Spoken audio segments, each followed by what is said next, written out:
गेहूं का सीजन खत्म हो गया है और थोड़े ही दिनों में धान का सीजन शुरू हो जाएगा। और धान का सीजन एक ऐसा सीजन होता है जिसमें किसानों को भी परेशानी आती है, आढ़तियों को भी परेशानी आती है, सरकार और प्रशासन भी थोड़ा बहुत उलझे हुए होते हैं, असमंजस की स्थिति में होते हैं। क्या कुछ मांगे हैं आढ़ती एसोसिएशन की? इसको लेकर आढ़ती एसोसिएशन जो पूरे हरियाणा की है, उन्होंने एक करनाल में मीटिंग की है। हमारे साथ तमाम जिलों के प्रधान हैं, हरियाणा के प्रधान हैं। सर, किन किन मांगों को लेकर आज आप करनाल में इकट्ठे हुए हैं?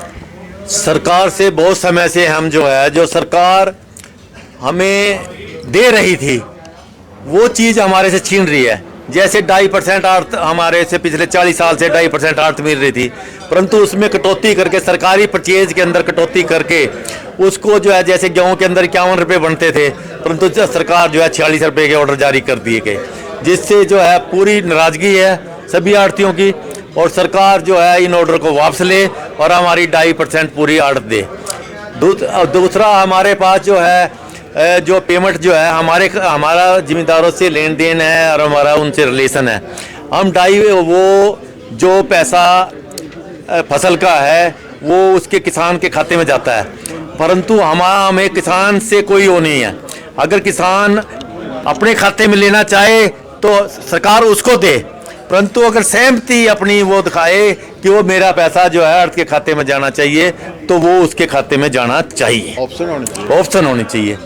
आउट ऑफ स्टेट की बात है, अगर दूसरे स्टेट की फसल, सीमांत किसान की फसल अगर नहीं आएगी तो हरियाणा के चारों तरफ, एक तरफ राजस्थान लगता है, एक तरफ MP लगता है, एक तरफ पंजाब लगता है, एक तरफ UP लगता है, तो इनके साथ जितनी भी मंडियां हैं 20-20, 30-50, 50 किलोमीटर के अंदर, वो सारे उसके ऊपर डिपेंड है। सर, सरकार ने पारदर्शिता लाने के लिए ही ऐसा कदम उठाया है कि जो सीमांत राज्य हैं उनकी फसलें ना आए, क्योंकि अगर दूसरे राज्यों की फसलें आती हैं तो फिर गड़बड़ी का बहुत डर बना रहता है। जो सेंटर ने कानून बनाया था, जो सेंटर में कानून बना हुआ है, किसान अपनी फसल सारे हिंदुस्तान में कहीं भी ले जा सकता है।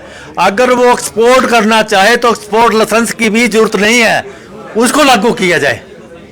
उसको क्यों इग्नोर करते हैं?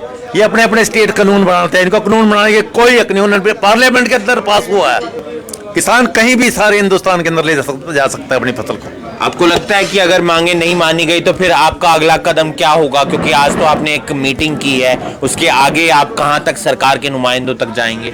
हम आगे अपना प्रोग्राम जैसे पहले किया था ना, पहले भी हमने 6-7 साल से लड़ रहे हैं सरकार से। हम हर सीजन में स्ट्राइक करनी पड़ती है हमें, 2 दिन की, 4 दिन की, फिर सरकार मानती है, या हम अपना वो जलसा करेंगे तो उसके अनुसार फिर सरकार मानती है। तो ये कदम हमें उठाना पड़ेगा, क्योंकि किसान को, इनको पहले भी ये थी कि किसान की मर्जी है, उसकी ऑप्शन थी कि वो ये चाहे आढ़ती के थ्रू ले पैसे या वो डायरेक्ट ले, लेकिन अब सरकार ने डायरेक्ट कर दिया। उस डायरेक्ट से किसान को भी नुकसान है, बैंक को नुकसान है, आढ़ती को नुकसान है, सरकार को भी नुकसान है। वो क्या नुकसान है? देखो, किसान ने लिमिट बनवा रखी है अपनी जमीन पे, उस लिमिट को भरने के लिए अब वो पैसे उसके खाते में चले गए और उसकी लिमिट है 10 लाख की, उसकी फसल बनी 7 लाख की, वो 3 लाख रुपए कहाँ से भरेगा? जब तक वो 3 लाख रुपए नहीं देगा किसान, उसकी लिमिट चालू नहीं हो सकती। अभी वो किसान दुखी है, मंडी में आएगा, आढ़ती के पास, आढ़ती के पैसे नहीं है, आढ़ती की जो लिमिट थी वो किसान को बांट थी पहले, तो इससे बैंक भी पैसा नहीं गया, आढ़ती के पास पैसे नहीं आए, वो भी मारा गया, और उधर किसान की लिमिट चालू नहीं हुई, किसान भी मारा गया। कैसा गया गेहूं का सीजन? कैसा गया इस बार? इस बार पहले तो बहुत बरसातों ने तंग किया, फिर मार्च में गर्मी बहुत ज्यादा पड़ी है, इसलिए 50% वीट आई है सारे हरियाणा में। वो तो किसान बिल्कुल मरा पर, सरकार को चाहिए किसानों को मुआवजा दे कोई ना कोई जरूर। और धान के सीजन की क्या तैयारी है? धान की तो अभी सीजन लगना, अभी तैयारी होनी है, अभी तो बिजाई नहीं ना करी, अभी तो क्या रजनीश जी, किन किन मांगों को लेकर आज आप इकट्ठे हुए हैं? क्या समस्या आ सकती है आने वाले दिनों के अंदर मंडियों के अंदर? आढ़तियों की क्या समस्याएं? आढ़तियों की समस्या ये है कि जो आढ़तियों की पेमेंट है वो टाइम से नहीं मिल रही। लेबर यहाँ से अब वापस भी चलेगी, अब तक लेबर नहीं आई, तो आढ़ती को जो पैसे नहीं देंगे और जो पेमेंट डायरेक्ट जा रही है किसानों के पास, तो आढ़ती पैसे कहाँ से देगा? लेबर की भी देनी है, सिलाई भी देनी है, किसान आड़तियों को तो ये सोच रही है सरकार के पता नहीं इसके पास तो कितना खजाना पड़ा है और अपने पैसे देते रहेंगे। और हमारी जो अब जो मांग थी वो तो आपने सब सुन ही ली। हमारा एक ये भी है कि जो किसान नेता राकेश टिकैत के ऊपर जो शाइन डाली गई है, उनका काला मुंह वहाँ पे किया गया है, हम उसका पुरजोर विरोध करते हैं। हम किसानों के साथ और किसान हमारे साथ हैं। इस वीडियो को आप ज्यादा से ज्यादा शेयर कीजिए। पूरे हरियाणा की जो आड़ती एसोसिएशन है वो आज करनाल में इकट्ठी होती है। सबसे पहला मुद्दा ये है कि सीधा किसानों के खाते में पैसे नहीं जाने चाहिए, ऑप्शनल होना चाहिए। किसान अगर चाहता है कि मेरे खाते में आए तो उसके खाते में जाए, अगर वो चाहता है आड़ती के खाते में पैसे जाएं तो आड़ती के खाते में जाना चाहिए, क्योंकि आड़तियों से किसानों का काफी लेन देन होता है, ऐसा आड़तियों ने मांग रखी है। दूसरी मांग ये रखी है कि आड़त पूरी मिलनी चाहिए। पिछले कुछ समय से आड़त पूरी नहीं मिल रही है, जिससे जो है आड़तियों को काफी नुकसान हो रहा है। तीसरी जो सबसे बड़ी समस्या ये है कि जो आसपास के राज्य हैं, करनाल से लगता हुआ राज्य जो है वो उत्तर प्रदेश है, और अगर उत्तर प्रदेश की